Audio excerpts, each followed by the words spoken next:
Bonjour à tous et merci d'être fidèles à KTV, Kwezi FM, le live Facebook de KTV ce matin. Il est parmi nous, c'est Saïd Moudar qu'on ne présente plus sur ce plateau. On va revenir sur plusieurs points, on vous le disait, avec les collectifs, les actions en ce moment. Saïd Moudar, bonjour et bienvenue. Bonjour.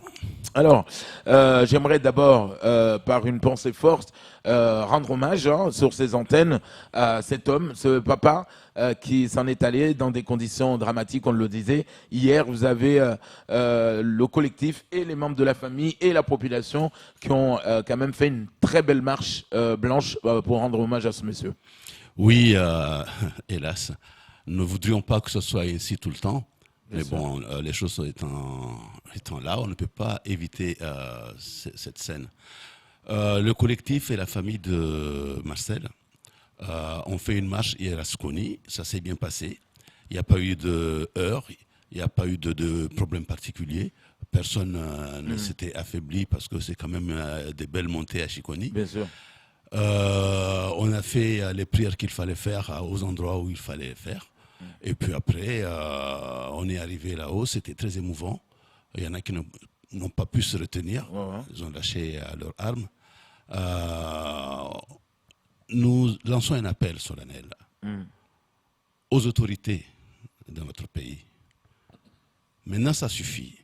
Il ne faut plus qu'on nous dise que on fait ce qu'il y a, on fait le nécessaire, mais voyez-vous, c'est que. Maintenant, il n'y a plus d'excuses parce que on a pu compter quand même jusqu'à aujourd'hui environ 9 meurtres, non élucidés d'ailleurs. À un moment, on nous avait fait croire qu'on avait un coupable, mais finalement, on n'en sait même pas qu'est-ce qu'il est devenu. Il n'est jamais passé devant le juge. Pardon. Et puis, les derniers, c'est dramatique aussi. On attend toujours qu'on dise quelque chose, mais les agressions continuent. Et ça va crescendo. Maintenant, ce qu'il faut, c'est que l'État accepte. Quand je dis l'État, c'est le ministère public, c'est la préfecture chez nous, qui représente, c'est l'interministériel, se mettent autour d'une table, soit avec nous, soit avec d'autres personnes, mais qu'ils se mettent autour d'une table et décider enfin de prendre des mesures qu'il faut pour arrêter cette hémorragie. Bon, on voit d'ailleurs, c'est au cœur des programmes des candidats pour Chiconi, par rapport à la sécurité.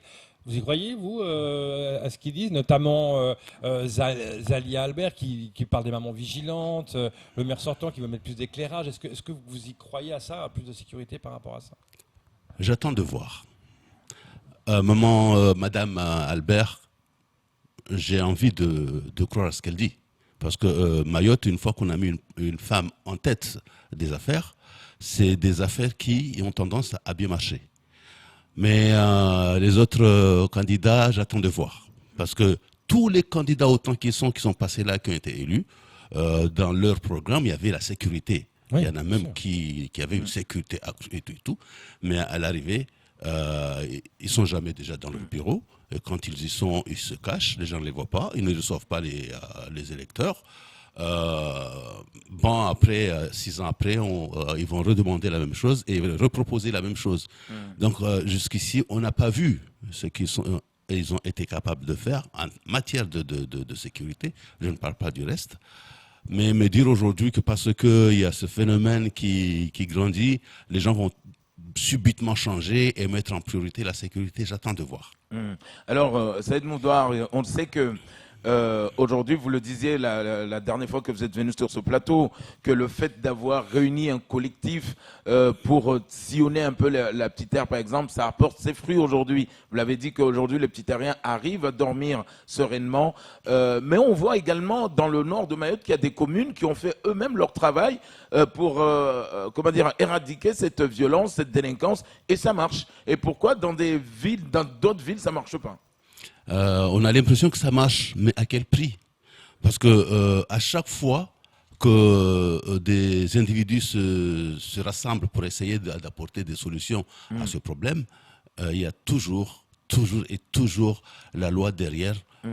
Parfois, on fait simplement des rappels à l'ordre, mais très souvent, c'est des gens qui sont convoqués, qui sont gênés parce qu'on va les garder à vue pendant une matinée ou même une journée. C'est gênant. Donc ces gens-là, parfois... La loi. Bon, c'est un rappel à la loi, c'est normal, mais il faut la faire pour tout le monde, ce rappel à la loi. Parce que quand on voit en face ces gens qui sévissent dans nos quartiers respectifs, ils ne sont pas inquiétés. Même parfois, moi j'ai vu, je l'avais déjà dit même ici, qu'on voit des gendarmes qui sont là devant eux, mais qui les suivent seulement, qui ne font rien. En attendant, eux, ils agissent. Donc, ce n'est pas l'uniforme, ce n'est pas la tenue militaire qui intéresse là. Nous voulons des gens qui vont agir, qui vont empêcher tout ceci. Est-ce que quand on envoie une section de gendarmes aller empêcher des gens de faire des exactions aux autres, on leur dit d'aller seulement les regarder? Ou bien peut-être qu'on ne leur donne pas assez d'instructions pour agir. Ce que nous demandons, nous, c'est qu'on leur donne les instructions qu'il faut. Pas seulement de faire de la présence, parce que la présence, il y en a déjà eu. Je sais une chose, Mayotte entière représente un petit village métropolitain, un petit village. J'ai habité à Tarar, c'est un petit village où il y avait 30 000 personnes. Mais quand la loi, la gendarmerie ou la police tout simplement avait besoin de faire des choses, elle le faisait. À Mayotte, un petit village français, les gendarmes qui sont ici n'arrivent pas à assurer la sécurité. Les policiers ne peuvent pas agir parce qu'ils sont caillassés. Et ça passe. Quand on caillasse des policiers, ça passe. Ah, on a peur d'aller là-bas parce qu'on est caillassé. Bon, moi, je comprends aussi les policiers parce qu'ils ont leur vie, leur famille à protéger. Mais à la fin, il faut bien que les responsables prennent leur responsabilité en main et se décident enfin à agir réellement en profondeur pour empêcher tout ceci. Parce que un jour, peut-être on ira s'en prendre à quelqu'un dont on s'y attend le moins, et ce jour-là, peut-être les gens comprendront. De mémoire, il y a quelques années, on s'en était pris à une femme. Qui plus est, c'était une femme qui faisait partie des autorités. En un rien de temps, on a réussi à boucler le dossier. En un rien de temps. Mais depuis, ces genres d'opérations, on les a oubliés. C'est-à-dire qu'on compte 9 meurtres non élucidés. Bon, je ne vais pas cracher dans la soupe, parce que hier, j'ai cru comprendre qu'on a déjà pris le gars ou les gars qui se sont pris à Marseille. L'enquête avance, ouais. Donc là, je dis bravo, mais j'attends de voir la suite. Ouais. Est-ce qu'on ne va pas nous dire qu'il y a eu vice de procédure ou je ne sais pas encore? Alors pour la sécurité, Saïd Moudoir, on a entendu lors des réunions, plusieurs réunions, des habitants, pourquoi aujourd'hui, une question qui a été posée, le collectif ne saisit pas ou n'interpelle pas le maire, par exemple, d'une commune où il y a beaucoup de délinquance, et dire à ce maire, voilà, nous, on ne va pas aller contre la loi, mais on aimerait que tel jeune homme soit exilé avec sa maman. Enfin, qu'on les fasse partir de ce village. Parce que, par exemple, il est le trouble fait. Est-ce que ça, vous l'avez demandé, ça, par exemple? Là, ça s'est retiré un petit peu contre la paroisse. Non, pour que on puisse dire ceci à un maire ou à un conseiller, il faut déjà qu'on puisse l'avoir en face. Combien de fois on a essayé de rencontrer les élus? Combien de fois? À un moment donné, ils disaient... Ils ne répondent pas présent? Mais jamais. Jamais. Pour eux, nous sommes des brutes, nous sommes trop vulgaires, nous sommes tout ce qu'il y a de mal pour eux. Donc, c'est pas bien de parler avec nous. Il y en a qui le disent clairement, moi je ne parlerai pas avec vous. Parce que vous nous insultez, parce que vous nous maltraitez, mais c'est normal qu'on vous maltraite, monsieur le maire. C'est normal. Parce que nous souffrons et vous êtes là. En attendant les dividendes, vous les prenez. C'est présent le jour où vous devrez toucher votre chèque. Alors, pourquoi vous êtes payé? C'est pour faire un travail. Mais aujourd'hui, le travail n'est pas fait. Il ne se fait pas. C'est normal qu'on se mette en colère. Donc, on a déjà essayé de parler avec les maires, mais on a toujours eu porte close. On a essayé nous-mêmes une fois, je me rappelle à Pamandzi, on a essayé nous-mêmes d'expulser une famille dont leurs enfants posaient problème. Mais à un moment, on s'est trouvé face à un problème. C'est la démocratie, c'est ceci, c'est cela. On n'a pas le droit d'aller expulser les gens comme ça. Nous ne représentons pas la justice, etc. Pour expulser des gens, il faut déjà que le tribunal siège, il faut que ci, il faut que ça. Donc finalement, on s'est heurté à ça. Et c'est nous qui sommes partis ridicules parce que les gamins en question, ils sont venus, ils ont voulu nous taper dessus. Ah. Le fait de voir des gens, justement, on l'a vu, se venger, décaser pour que les gens partent, enfin, c'est un peu une justice soi-même. Je pense pas que ça va un peu trop loin, ça. On ne peut pas se faire justice soi-même. Non, ça n'est même pas à mi-chemin de ce qu'il faut faire.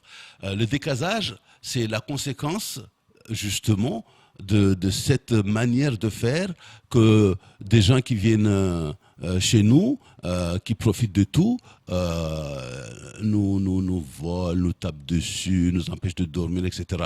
Donc, à un moment, on est exaspéré et puis on dit, allez, oust, on les met dehors, en sachant que nous sommes hors la loi en ce moment-là quand on le fait. Mais c'est la loi qui veut ça aussi. Si la loi, à chaque fois qu'on a déposé plainte, prenait les choses au sérieux, on n'en arriverait pas à ça. Les choses se seraient passées autrement. Les gens qui ont été décasés de la commune de Bouini ne seraient pas décasés de cette manière-là.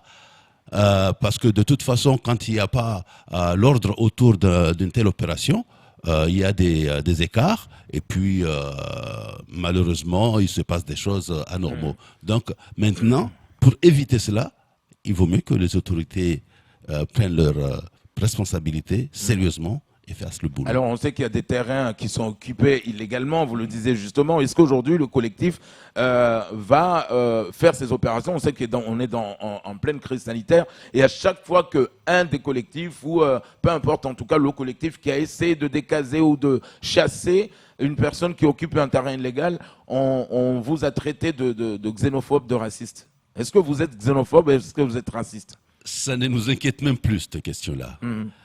On a tellement l'habitude de l'entendre que maintenant, ça passe au-dessus, c'est comme de l'eau sur une pierre. On ne fait plus attention. Nous savons ce que nous sommes. Nous connaissons nos valeurs et les valeurs que nous défendons. Nous sommes des démocrates. Nous sommes des républicains. Jamais de xénophobes, jamais de racistes. Ça, tout le monde le sait parce que s'il y a un peuple sur la planète qui est pacifique, qui est accueillante, qui aime les autres, c'est bien les Mahorais. Les Mahorais ont accepté des choses que nulle part ailleurs on aurait accepté. Donc aujourd'hui, nous traiter de xénophobes ou de racistes parce que nous revendiquons la sécurité. Je pense que les gens n'ont pas vraiment grand-chose à dire. C'est à défaut d'avoir des arguments qu'on va commencer à nous balancer. Ça, c'est comme quelqu'un qui n'a pas d'arguments et qui veut se protéger, se défendre. Il finit par se battre à coups de poing.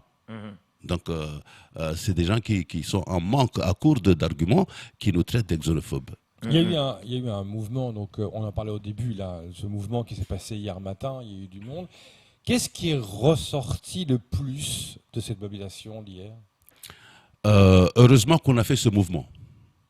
On a réussi à canaliser la colère des gens, parce que les gens sont très en colère. Et dans ces mouvements, on se parle. À chaque mouvement, commence par des discussions d'abord, et puis on fait la marche, ou on fait ce qu'on a à faire, et puis on finit par se réunir, se parler, conseiller, demander aux uns et aux autres de se rapprocher, etc. Donc, faire ainsi fait que les colères tombent un petit peu. Donc, je demanderai à l'État, je leur dirais plutôt que ce qu'ils ont fait hier, c'était honorable. Donc ça a canalisé la colère quelque part. Oui, un petit peu, oui. Ouais, est-ce que ça a apaisé les gens? Apaiser, ce serait fort, mais ça a calmé un petit peu quand même. Le fait de voir que beaucoup de Mahorais se sentent concernés par ces choses, déjà ça calme un peu. Les familles qui ne se sentent pas isolées, ça les a calmés aussi, parce qu'il s'est passé des choses derrière tout ça. Autour de ce drame, il s'est passé des choses anormales, mais bon, on ne va pas venir à la télévision, à KTV, pour parler de ça. Mais c'est des choses dont on est obligé de revenir dessus. Alors, Saïd Moudoir, quand on voit ce qui s'est passé à Dijon, par exemple, on a vu que l'État tout de suite a mis les moyens. Le ministre même s'est déplacé pour aller jusqu'au là-bas parce que non, on veut pas de voyous en France, on veut pas laisser perdurer une situation comme ça. Donc à Mayotte, vous pensez que si le même dispositif ou la rapidité que l'État a mis pour régler ce problème, et pourrait le faire encore plus facilement à Mayotte? Très facilement, parce que à Dijon, ils avaient besoin de plus d'une centaine d'hommes. Mais à Mayotte, parfois, ils envoient une petite dizaine, une petite douzaine d'hommes pour calmer les ardeurs de certains. Ben ici, avec une vingtaine de CRS, je suis sûr et certain, avec la rapidité égale à ce qui s'est passé à Dijon, tout de suite l'affaire est réglée. Parce qu'en fait, ici, même si on appelle ça des voyous, ce sont des petits voyous, mais qui se calment très vite quand ils sentent que l'affaire est sérieuse. Mais quand on va leur montrer que oui, vous êtes forts, vous avez les possibilités de nous emmerder, allez cailler sur nous, ils gagnent quelque chose. Un événement qui s'est passé vendredi soir, que j'ai vécu, enfin des amis ont vécu, ça s'est passé à Passamenti, près du stade, besoin de faire un petit besoin. Bon, ok, deux amis y vont, ils se font agresser par un jeune, une quinzaine d'années apparemment, gratuitement. Ils sont vraiment tabassés, ils se sont fait tabasser, et même quand quelqu'un le tabassait, il retabassait derrière. Une sorte et la personne m'a dit, mais on a l'impression qu'il était surentraîné, il était révolté, il voulait, à la limite, il jetait des parpaings, donc il était pour...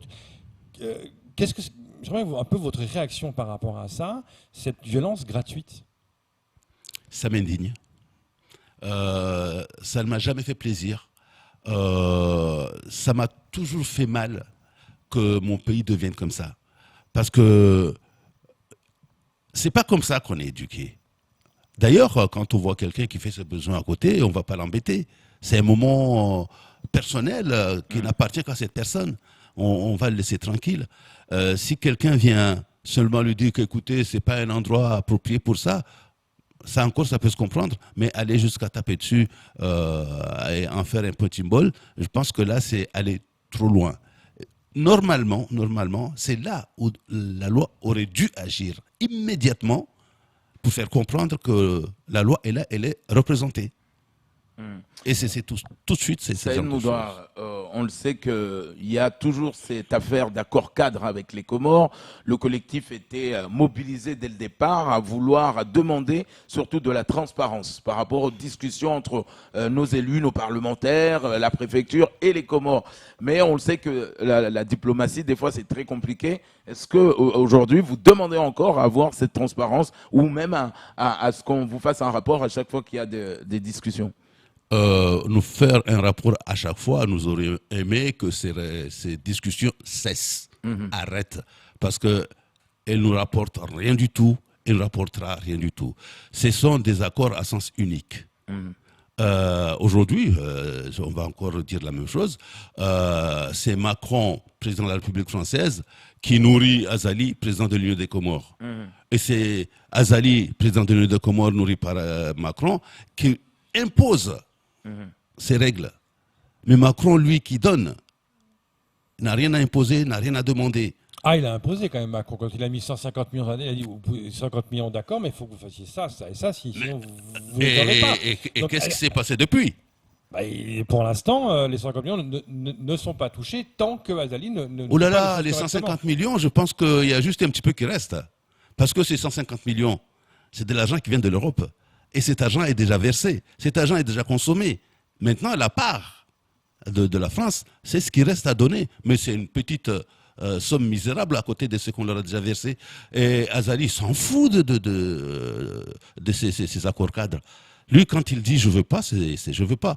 Surtout que Azali s'appuie sur l'ONU, l'ONU dont il y a des belles têtes pensantes de chez nous, de la France, qui vont épauler Azali là-bas, le problème continuera et la France continuera à verser des sous aux Comores pour essayer de régler le problème de Mayotte avec l'ensemble comorien et que jamais ça ne sera réglé si on fait comme ça. Si la France veut vraiment régler le problème. En un tour de doigt comme ça, c'est fait. Merci en tout cas d'être venu ce matin pour en parler. C'est tout pour ce second temps de parole. Merci. C'est moi qui vous remercie encore une fois et je dis à tous les Mahorais, passez une excellente journée, une bonne semaine. Merci à vous. C'est tout pour ce premier temps de parole.